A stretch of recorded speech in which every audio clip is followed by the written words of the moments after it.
Bismillahirrahmanirrahim. Assalamualaikum warahmatullahi wabarakatuh. Alhamdulillahi rabbil alamin. Wassalatu wassalamu ala asrofil anbiya'i wal mursalin wa ala alihi wa sahbihi ajma'in, amma ba'du. Pertama-tama, marilah kita panjatkan rasa puji syukur kita kehadirat Allah Subhanahu wa taala yang telah memberikan kepada kita berbagai macam kenikmatan, yang salah satunya nikmat iman dan Islam, disertai dengan nikmat kesehatan dan kesempatan, sehingga kita pada saat ini masih bisa merasakan indahnya berkehidupan di negara tercinta kita, yakni negara Indonesia. Salawat serta salam semoga selalu tercurahkan kepada baginda Nabi besar Muhammad SAW, seorang pemimpin yang telah berjuang menegakkan agama Islam, sehingga umat Islam pada saat ini bisa merasakan indahnya beragama Islam. Baiklah hadirin sekalian, pada kesempatan kali ini saya akan menjelaskan tentang bab mengenai pembahasan tentang sholat jamaah. Sebagaimana dalam HPT atau Himpunan Putusan Tarjih Muhammadiyah dijelaskan bahwa ada sebuah dalil yang mengatakan summa iza akfaru imamu fakafbiru wala tukafbiru hatta yafragul imamu min takbir. Wahakadha fil jami'il af'alis sholah wala tastabiqul imam wala yutawwiwul imamu qira'at. Kemudian apabila imam telah bertakbir, maka bertakbirlah kamu, dan janganlah bertakbir hingga imam selesai takbirnya. Begitu juga dalam segala pekerjaan sholat, dan jangan sekali-kali mendahului imam. Hadirin rahimakumullah. Jadi di dalam Himpunan Putusan Tarjih tersebut dijelaskan kepada kita bahwasannya ketika kita melaksanakan sholat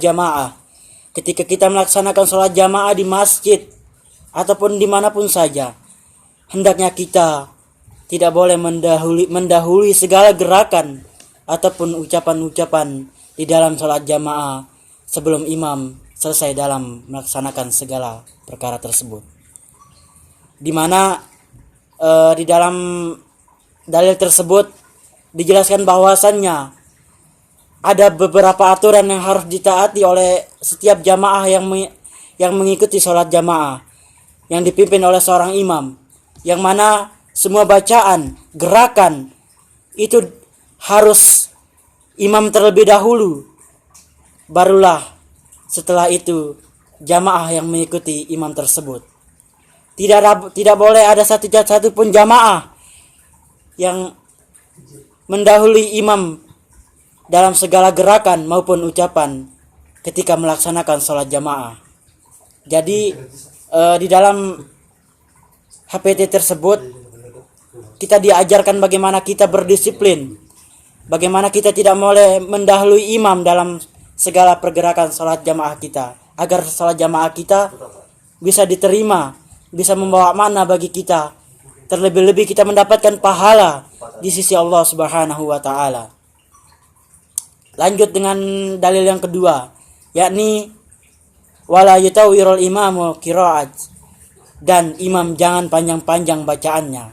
Nah, di sini dijelaskan bahwasannya ada beberapa kriteria yang harus dipahami oleh seorang imam apabila memimpin dalam melaksanakan sholat jamaah. Yang pertama, ketika ada seorang makmum atau sebagian makmum orang-orang yang sudah tua, yang tidak mampu berdiri seperti orang-orang biasanya, orang-orang muda ataupun orang-orang yang belum setua mereka, maka imam perlu memperhatikan hal tersebut dalam membacakan sebuah ayat dalam sholat tersebut.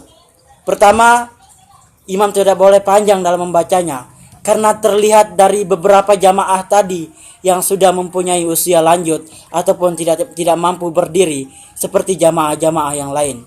Jadi imam harus sesuaikan di situ bagaimana orang-orang tua tersebut bisa sholatnya menjadi khusyuk, tidak terburu-buru, tidak kecapaian dan lain sebagainya, sehingga menyebabkan sholatnya itu bisa seperti yang dilakukan oleh orang-orang lain, seperti orang-orang muda yang ada pada sholat jamaah tersebut. Jadi ini menjadi PR bagi kita hadirin sekalian. Ketika kita melaksanakan sholat jamaah, di mana di dalam HPT tadi tersebut dijelaskan ada aturan yang harus dijalankan oleh seorang imam, oleh seorang makmum. Yang sebagaimana saya jelaskan tadi, ketika seorang imam harus memperhatikan ayat-ayat yang dibaca. Ketika ayat tersebut dirasa panjang, maka boleh dipotong dari setengah ayat tersebut pada rakaat pertama dan dilanjutkan dengan potongan ayat tadi pada rakaat selanjutnya. Begitu pula dengan makmum. Makmum ketika imam membacakan suatu ayat Al-Quran, maka mereka hendak mengikutinya dengan bacaan Al-Fatihah saja tanpa membaca sesuatu apapun dari selain surah Al-Fatihah, karena imam yang memandu mereka dalam membacakan ayat-ayat Al-Quran. Nah, ada beberapa pelajaran di situ hadirin yang dapat kita ambil supaya sholat jamaah kita itu tidak sia-sia, tidak terburu-buru, agar kita mendapatkan pahala di sisi Allah Subhanahu wa taala yang akan membantu kita di alam akhirat kelak. Karena pahala tersebut akan menemani kita hadirin, bukan harta kita, bukan anak istri kita yang menemani kita, namun amal ibadah yang kita lakukan adalah yang menemani kita di akhirat kelak. Semoga kita menjadi orang-orang yang bertakwa di sisi Allah Subhanahu wa taala hingga akhir hayat kita, hingga kita menutup mata di dunia ini.